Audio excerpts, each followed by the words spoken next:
मराठा में देखिए कुछ लोग तो बहुत ज़्यादा पावरफुल है और इसकी वजह से ये बात लोग सोचते हैं कि भई आखिर इनको क्या ज़रूरत है रिज़र्वेशन की। लेकिन ये बात सही है कि आम मराठा या जो कुंभी खेती-किसानी करने वाला मराठा है, वो उस तरह से खुशहाल नहीं है। इसलिए कि जैसा कि भारत में है कि सत्ता और दूसरी संसाधन जो है, कुछ लोगों के हाथ में है। तो मराठा समाज के कुछ लोगों के हाथ में बहुत सारा संसाधन है। लेकिन आम मराठा ये महसूस करता है कि वो उसके बच्चों की पढ़ाई के लिए और उसको नौकरी के लिए और रोज़गार के लिए रिज़र्वेशन की ज़रूरत है। मैं समझता हूँ कि ये जो कंट्रोवर्सी बीच में पैदा हुई है कि ओबीसी में हो या ओबीसी में ना हो, कुंभी में हो, ये कोई अहम चीज़ नहीं है। असल चीज़ ये है कि उनको रिज़र्वेशन मिलना चाहिए, अगर वो उसके हकदार हैं।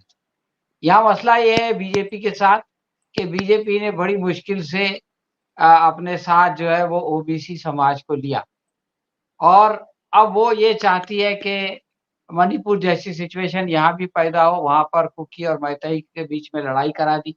महाराष्ट्र में जो 2 बड़ा समाज है पावरफुल समाज है पॉलिटिकली भी, वो ओबीसी है और मराठा है। तो बीजेपी ये कोशिश कर रही है कि छगन भुजबल साहब के ज़रिए से ओबीसीज़ को मैदान में लाया जाए। हालाँकि मनोज जरागे पाटिल ने पिछली मर्तबा जो अपनी आंदोलन किया था, तो उस वक़्त उन्होंने साफ कहा था, उनका इंटरव्यू छपा था कि भई मैं अपने ओबीसी भाइयों से कहना चाहता हूँ कि वो इस मामले में कन्फ्रंटेशन ना करें, इसलिए कि लोग हमको आपस में लड़ा के जो है वो हमारी झगड़े का फ़ायदा उठाना चाहते हैं। मराठी में उन्होंने कहा था कि वो जो है उसकी मलाई खाना चाहते हैं। तो उनको इस बात का मौका ना दिया जाए और उसका इशारा जो भी सत्ताधारी पक्ष है उसकी तरफ जाता है, फिलहाल वो बीजेपी और उसके चट्टे-बट्टे हैं। तो मैं ये समझता हूँ कि जैसा आकिब साहब बता रहे थे, ये एक सामाजिक आंदोलन है, लेकिन सामाजिक आंदोलन में लोग ये ज़रूर देखते हैं कि हम जो हक माँग रहे हैं, वो हमको देने से कौन रोक रहा है, कौन वंचित कर रहा है। और हमको जो है वो किसको सबक सिखाना चाहिए, ये एक नेचुरल फीलिंग है। इत्तेफ़ाक से आजकल केंद्र में जो सरकार है वही जो है वो राज्य में भी सरकार है, यानी महाराष्ट्र में डबल इंजन सरकार। तो पहले जब एनडीए सरकार थी तो लोगों को ये गलतफ़हमी हो सकती थी कि भाई केंद्र तो हमको देना चाहता है लेकिन राज्य सरकार रुकावट पैदा कर रही है। लेकिन अब वो गलतफ़हमी नहीं। तो इस बात का इम्कान तो कम है कि वो जो है वो आएँगे और अपने आंदोलन से रिज़र्वेशन लेके जाएँगे इसलिए कि उसमें कानूनी अड़चन है और जैसा कि अभी बताया गया कि पहले भी इन्होंने सुप्रीम कोर्ट में जाके उसको रोक दिया था और इस बार भी ये लोग अपने किसी न किसी उससे रोक देंगे। लेकिन मराठों को नाराज़ करने का रिस्क कोई भी पार्टी नहीं ले सकती, स्पेशली इलेक्शन के पहले तो हरगिज़ नहीं ले सकती। तो इसलिए उनको किसी न किसी तरह से समझा-मना के भेजने की कोशिश की जाएगी। अगर ये इसमें कामयाब हो जाते हैं और फिर उनसे जैसा कि पहले धोखा होता रहा, इस बार भी धोखा होता है, तो लोगों का गुस्सा ये जो सत्ताधारी पक्ष है राज्य में और केंद्र में जो उसके लोग बैठे हैं, उन दोनों के खिलाफ निकलेगा और मैं ऐसा समझता हूँ कि इससे जो है वो बीजेपी और एनडीए का नुकसान होगा। सुनीलम साहब पर जो बार-बार ये सवाल कर सलीम रहे थे, जी, अभी ये तो वो होगा। मानने को तैयार ही नहीं है। डॉक्टर सलीम, अभी तो वो मानने जी। को तैयार ही नहीं है। उन्होंने तो कहा है कि हम मुंबई के शिवाजी स्टेडियम में आमरण अनशन करेंगे। तो अब तो मानना ही पड़ेगा। इसके बारे में आप क्या कहते हैं?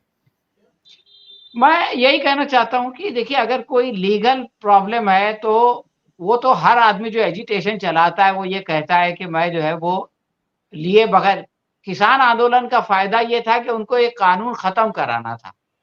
तो ठीक है सरकार ने कह दिया कि अब वो कानून ख़त्म हो गया। या ये कि ड्राइवर्स का जो है वो एक कानून जो लगा था उसको ख़त्म कराना था। तो कोई चीज़ को ख़त्म कराने पे सरकार आसानी से राज़ी होती है। लेकिन अगर कोई चीज़ देना हो तो फिर वो सरकार हज़ार बार सोचती है। जैसे एमएसपी देने का मामला था, तो एमएसपी आज तक किसानों को मिला नहीं। तो ये जो रिज़र्वेशन देने का मामला है, इसमें जो है वो सरकार जब तक कि केंद्र सरकार कोई संशोधन करके ये लिमिट को बढ़ाती नहीं है, तब तक कि राज्य सरकार कुछ कर नहीं सकती और केंद्र सरकार भी कुछ नहीं कर सकती।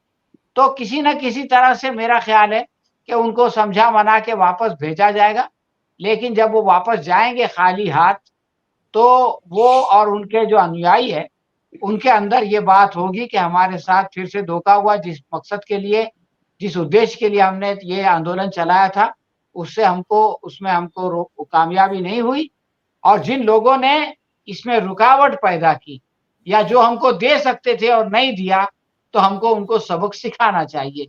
तो इसका ये पॉलिटिकल रिपरकशन मेरा ख़्याल है 2024 में दोनों चुनाव होने वाले हैं। हमारे केंद्र सरकार का जो लोकसभा का चुनाव है वो भी होगा और उसके बाद जो है वो राज्य का चुनाव जो है वो भी होगा, हाँ, विधानसभा का। तो इसमें दोनों पे इसका जो है वो इसकी खमियाज़ा इन लोगों को जो सत्ताधारी हैं, उनको चुकाना पड़ेगा।